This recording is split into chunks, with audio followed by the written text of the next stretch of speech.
the realization of prosperity. It is granted only to the heart that abounds with integrity, trust, generosity, and love to realize true prosperity.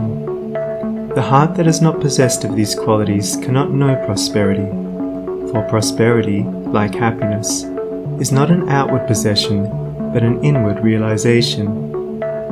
The greedy man may become a millionaire, but he will always be wretched, and mean, and poor, and will even consider himself outwardly poor, so long as there is a man in the world who is richer than himself. Whilst the upright, the open-handed and loving will realize a full and rich prosperity, even though their outward possessions may be small. He is poor who is dissatisfied, he is rich who is contented with what he has, and he is richer who is generous with what he has. When we contemplate the fact that the universe is abounding in all good things, material as well as spiritual, and compare it with man's blind eagerness to secure a few gold coins or a few acres of dirt, it is then that we realize how dark and ignorant selfishness is. It is then that we know that self-seeking is self-destruction.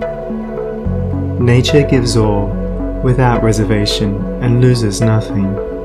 Man, grasping all, loses everything.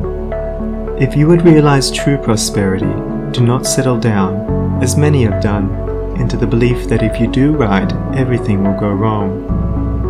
Do not allow the word competition to shake your faith in the supremacy of righteousness. I care not what men may say about the laws of competition, for do I not know the unchangeable law, which shall one day put them all to rout, and which puts them to rout even now in the heart and life of the righteous man? And knowing this law, I can contemplate all dishonesty with undisturbed repose, for I know where certain destruction awaits it. Under all circumstances, do that which you believe to be right, and trust the law. Trust the divine power that is immanent in the universe, and it will never desert you, and you will always be protected. By such a trust, all your losses will be converted into gains, and all curses which threaten will be transmuted into blessings.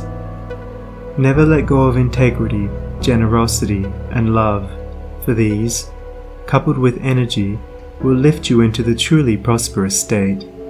Do not believe the world when it tells you that you must attend to number one first, and to others afterwards. To do this is to not think of others at all, but only of one's own comforts. To those who practice this, the day will come when they will be deserted by all, and when they cry out in their loneliness and anguish, there will be no one to hear and help them. To consider oneself before all others is to cramp and warp and hinder every noble and divine impulse. Let your soul expand, let your heart reach out to others in loving and generous warmth, and great and lasting will be your joy, and all prosperity will come to you. Those who have wandered from the highway of righteousness guard themselves against competition. Those who always pursue the right need not to trouble about such defense. This is no empty statement.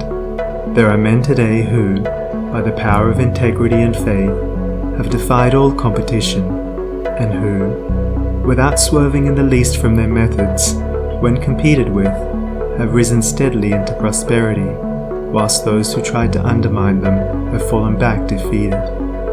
To possess those inward qualities which constitute goodness is to be armored against all the powers of evil, and to be doubly protected in every time of trial. And to build oneself up in those qualities is to build up a success which cannot be shaken, and to enter into a prosperity which will endure forever. The white robe of the heart invisible is stained with sin and sorrow, grief and pain, and all repentant pools and springs of prayer shall not avail to wash it white again. While in the path of ignorance I walk, the stains of error will not cease to cling. Defilements mark the crooked path of self, where anguish lurks and disappointments sting. Knowledge and wisdom only can avail to purify and make my garments clean. For therein lie love's waters, therein rests peace undisturbed, eternal and serene. Sin and repentance is the path of pain. Knowledge and wisdom is the path of peace. By the near way of practice I will find where bliss begins and how pains and sorrows cease. Self shall depart, and truth shall take its place. Changeless One, the indivisible, shall take up his abode in me, and cleanse the white robe of the heart invisible.